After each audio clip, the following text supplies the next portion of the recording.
Hey guys, I'm back to look at the last few electron configurations, translating them from their boring Bohr stuff into their Schrodinger, more specific electron addresses. So the next element that I had you guys looking at was potassium. Bohr tells us 2881 for a total number of electrons in each energy level. Let's get more specific with where those 19 electrons actually fall. So if I take a look at my first energy level, again, I've got to build up from my very beginning. My first two electrons I'm going to find in energy level 1, and they've both got to be in my S subshell, 1s1, 1s2. I'm out of room, move to the next energy level. I still need a bunch more electrons to fit in, so I've got to fill up my 2s block as well with 2 more electrons. I'm out of room here. Let's move over here. I've got to fill up my 2p block as well. So I'm going to show that by writing I needed to add all 6 possible electrons to my 2p section in order to get those 8 electrons to fit into the second energy level. I'm out of room on energy level 2, so let's move down to energy level 3. I've got to start with my 3s section. That's what comes first. So I'm still not up to nearly enough electrons for potassium, so I've got to fill up my 3s section as well with 1, 2 electrons. Each added block means another added electron. I'm out of room here. Let's move to my 3p section. I've got to get 8 electrons into this third energy level. 1, 2, 3, 4, 5, 6 of them got to fill up that 3p sublevel. So I'm going to put all 6 electrons that I can into that 3p sublevel. Finally, I'm at a place where I've filled up energy level 2 and I've got 8 electrons in energy level 3. I need to move on. The first thing I run into that's available for filling is the 4s block. You guys know that the energy level 3 can hold more than 8 electrons. This is why the configurations start looking the way they do around this section of the periodic table.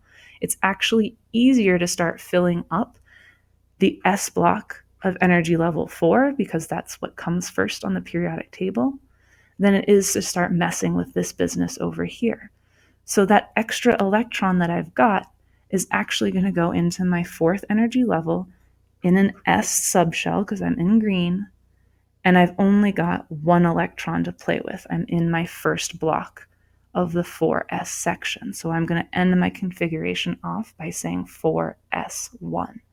And if you add up all those totals, there should be 2 electrons in the first energy level, 8 in the second, 8 in the third, and 1 in the fourth. And that 1 in the fourth happened because I ran into my 4s's before I ran into my 3d's. So let's take a look at another example and see if we can keep on reading our periodic table the way we have been. You'll see in iron, there are some extra electrons in that 3rd energy level. So let's see how they got there. My first energy level, as you guys know, I got to fill up my 1s's first. So 1s2 are where those first 2 electrons go. 1s1, 1s2. I'm out of room. 2s1, 2s2 has to get filled up. I'm not all the way down to iron yet. I've still got a long way to go, right? So let's fill up my 2p block with 6 electrons. I've still got a long way to go to get up to my 26 electrons. So let's fill up my 3s block with 2 electrons. That's all it can fit. 1, 2. I've still got a long way to go. So let's fill up my 3p block with the 6 electrons that it can hold. 1, 2, 3, 4, 5, 6. Each block can hold 1 electron. I'm still not at iron yet, so I've got to continue moving on. I'm now up to my 4s block, and I've got to fill it up with 2 electrons because I need to start budging in to this 3D territory. So I've got 2 electrons to fill in my 4s block before I can move on to this 3D space. And once I finally am allowed to enter this, I find that I need to add 1, 2, 3, 4, 5, 6 electrons to get up to the element Fe. So we'll write that as saying, in my 3D block, I added 6 electrons to get up to Fe. If we look at our totals, it should match what Bohr told us.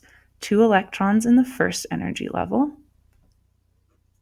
8 electrons in the second. We know those are both full. 8 electrons in the third, plus the 6 that we squeezed in there at the end. So that's why this number ends up totaling 14, is because we started filling the orbitals that we find in our 3D sublevel. And if you notice on your periodic table, you'll see that third number climbing up without really messing with much else. It's because we're starting to stick electrons into our 3D sublevel. And our 4s sublevel stays kind of untouched, which is these 2 electrons right here. So this is just giving us a more specific address for all 26 of these electrons and showing the unique properties of how they start filling things up.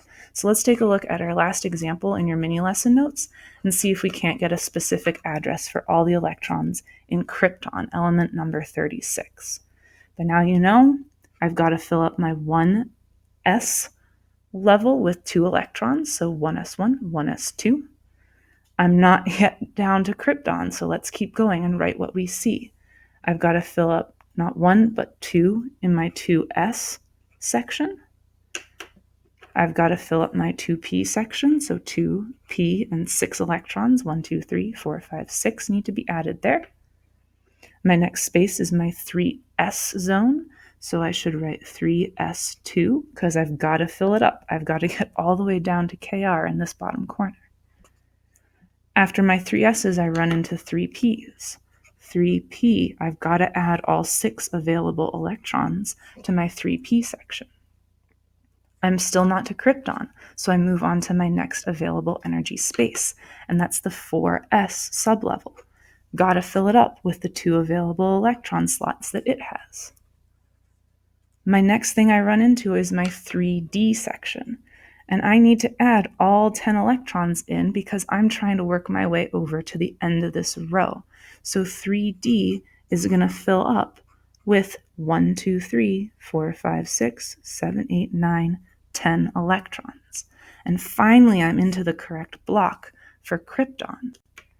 And that block is my 4p sublevel. And I've got to add 1, 2, 3, 4, 5, 6 to get all the way over to krypton. So I know that the number associated with 4p needs to be 6 to get to my krypton electron configuration.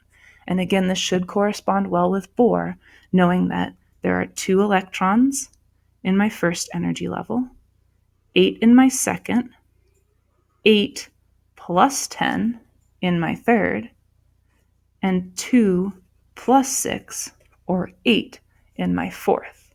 So it just lets me know where all of those electrons specifically are going. So if we're thinking about which sublevels the maximum 8 total electrons of energy level 2 come from, let's look at energy level 2 on the periodic table. Those 1, 2, 3, 4, 5, 6, 7, 8 slots come from my 2s sublevel and my 2p sublevel. Those are adding together to give me 8 available electrons. And Bohr told us 18 electrons fit into the third energy level. Well, if we look at everything labeled 3, we've got 3 s's, which can hold 2, 3 p's that can hold 6, and those 3 d's, which can actually hold 10. So that's where all these levels are coming from. You'll notice that, yes, in Regents chemistry, we skim over Schrodinger and his contributions, but this is going to be key if you're going into AP Chem or Chem in college. So practice more, it'll get better, it'll get easier.